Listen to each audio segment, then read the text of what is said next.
took one of the farms trucks because I'm thinking about buying.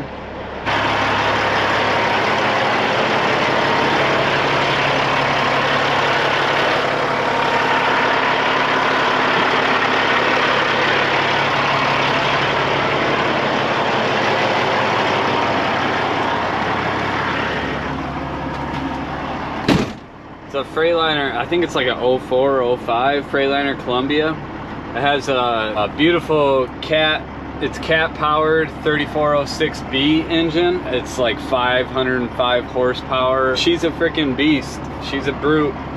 And it's got like 525,000 miles on it. It's got a sleeper. I don't know, man. She's not a dream truck for sure, but this run that I'm doing right now, this processing plant for the milk, it's kind of the hub, and this is kind of where you don't need a sleeper. You can turn it in 7.5 hours, so you definitely don't need a sleeper, but it's like a night load. Sometimes I'll do one farm yesterday, and then you get back and you technically leave. You can leave at anywhere from 10:30 to 1 o'clock. So you either go home for a few hours and sleep, or you sleep in the truck and then come and do this one and then go home and sleep. But anyways, I took their truck because I'm looking at either buying this truck or that Peterbilt 379 that I was driving the other day. Yeah, I don't know, man. I'm just looking to add another truck. So then I'll have my ProStar. I don't know what that tinking is. It sounds like a fuel strap going tit-tit, but I looked underneath the truck and I didn't see nothing. So I'll have my ProStar day cab, and that truck it's not strong really. It's not great for farm work. It does good on hauling the dairy tankers like this to the farms, but even that, I don't know, man. It just don't really, it's not the ideal truck for this kind of work, but it works, and that truck's paid off. So why change it other than wanting to look a little more prettier? I've always wanted a long nose Peterbilt 379 or like a KW 900 Kenworth. So I'm just, you can hear this cat roar. She's strong. You hear that turbo, man. She's powerful. Not pretty. And I mean, it is a Freightliner Columbia. It does only have 500,000 on it. It has a cat powered 3406B with 500 horse and a 10-speed. It has a sleeper. It's just ugly. It's just not a pretty truck, you know? It's not a pretty truck, and that's pretty much it.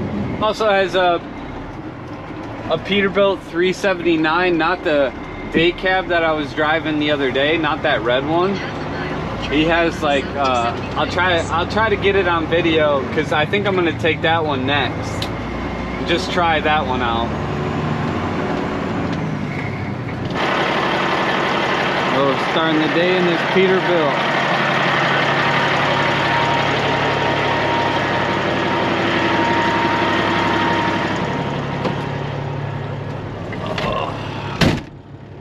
One of the other trucks that I'm testing out to see if I like.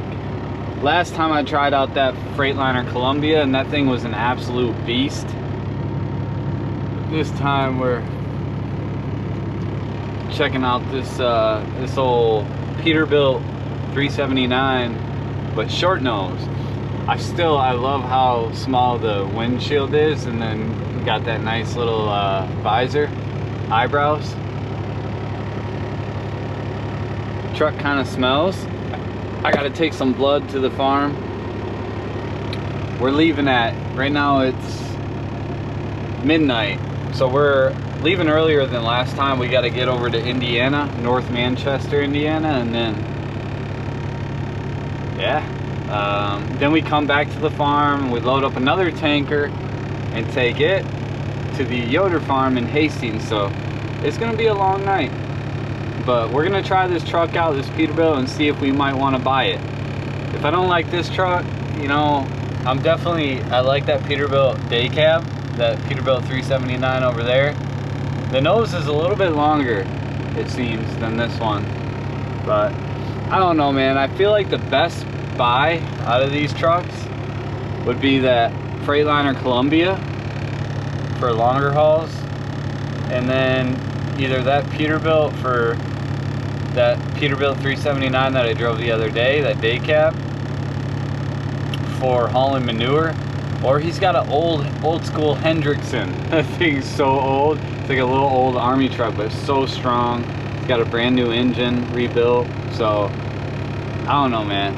We'll try it all out. We'll see how this thing goes at 13 speed. It's got a lot of horsepower, I guess. A lot bigger, longer of a body than I'm used to.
Thing drives pretty nice, man. These Peterbilt 379s, you can't beat them, man.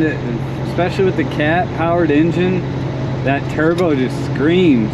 And this thing shifts like butter too, man. It's amazing. Man, one thing I must say is this truck does not ride as good as that Columbia. I don't know if it's just me not used to the Peterbilts, but it's like every freaking turn I have to do on the highway, every bump, I feel it, man. And every corner I come around, it's like big freaking boat waving back and forth. And then what sucks is I got the tank, the milk, and so every time that surges and I go around the corner, it's like whoop. It makes me feel like I'm gonna tip over. And another bad thing is, it's freaking cold as heck in here. It's only 56 degrees out, which shouldn't be that cold. I think the reason it's so cold is, one, the heater don't work. I can't get this dang heater to work no matter what I do. I've tried vent, I've tried floor, I've tried bi-level, I've tried defrost, everything. The heat's all the way cranked up.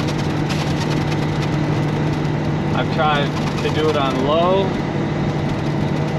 None of it works. And to make matters worse, I told you when I left that I'm taking some blood samples back to the feed farm, and I got this big giant ice pack. It doesn't feel cold, so I don't know. Oh yeah, it does. I don't know. I think this ice pack thing, it's full of ice, and it's probably making it feel like a freaking ice box in this truck, man. I'm so cold right now. But we gotta give some shut-eye. I'm driving this Peterbilt, 1991 Peterbilt today to see if I wanted to buy it. And I gotta get some shut-eye.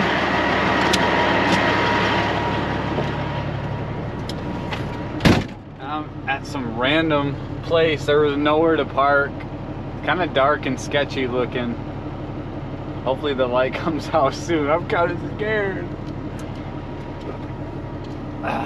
So this thing, the heater core, so this is a 91, so like you got to shut off the heater core valve on the passenger side on the engine. You shut on, I think, in the in the winter you turn it on, because then I think it allows the heat to blow in. But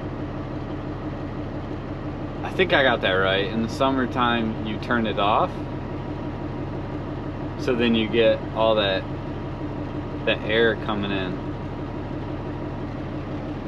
But anyway, so I had to have a guy help me do that, because I've never done that, and I seen the valves and I was doing the right valves. It wasn't working for me. Thankfully an old school trucker was there and helped me. Alright, we're gonna try to... You ever have to take a nap in the truck? This ain't my truck, by the way. So it's kind of nasty back here. There's a TV, but it is what it is. I'm tired as crap, man. I need some sleep. Whew. I gotta sleep in this guy's stuff. I don't like that, man. But you gotta do what you gotta do. It is a nice truck, but that freaking air conditioning, oh my goodness, man. I was freezing. I got here and I was freaking freezing. I had to go into the furnace and try to stay warm. Alright, let's get some shut-eye.